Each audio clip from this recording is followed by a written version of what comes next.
2021 urtean nahiko latza izan zen, ez? Etortzen ginen egoeratik. Da 2022 urtean nolabait lau hildo, ez? Nahiko genuen goraipatu, ez? Alde batetik gazteei begira, pandemia aurretik hasi ginen nolabait Aiarako gaztelekua martxan jartzen, pandemia etorri zen, etenaldi txiki bat egin genuen, eta urte honetan ja martxan jarri dugu non eta Luiaondon Aiarako gaztegunea. 2008 urtetik Aiaran ez da lan eskaintza publiko bat egin, eta 2022 urtean martxan jarri dugu lan eskaintza publiko hori, eta azkenean gure helburua da Aiarako biztaldei zerbitzu publikoa nolabait hobetzea, ez? Eta uste dugu horrela baita ere lan horretan jarraituko dugula. Nahiko genuen goraipatu 2020-2030 proiektua martxan jarri dugula, ez?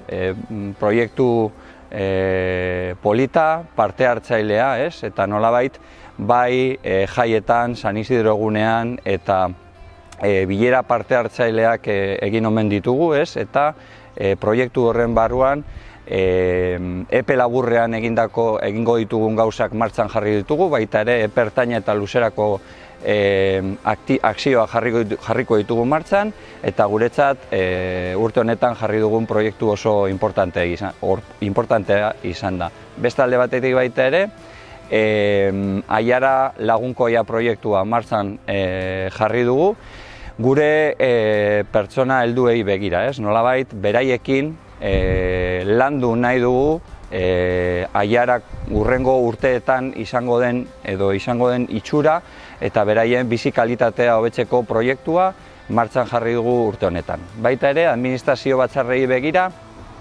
zerbitzu berria jarri ditugu martxan, eta nolabait, udalaren ideia da administrazio batzarrei ematen diogun zerbitzua, baita ere Aiarako bizilagunei nolabait bizi kalitatea hobetzeko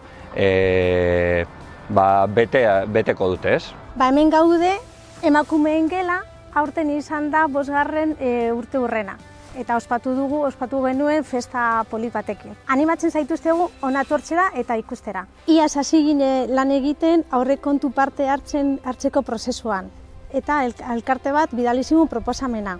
Momentu hortan, proposamen hori lanak hasi dira ja lan egiten. Proposamena zen haurrentzako parke berri bat egiteko Arrespalditzan. Aurten nahi dugu indar pixka bat ematea prozesuari. Eta biztanle guztioi bidaliko diegu formularioa. Formularioa oso erreza izango da. Bete behar duzu datu pertsonalak, bete behar duzu zein arloa izango da proposamena, bete behar duzu kokapena, eta baita ere proposamena eta motivazioa. Oso erreza izango da, eta guztioi izango da gauza erreza egiteko.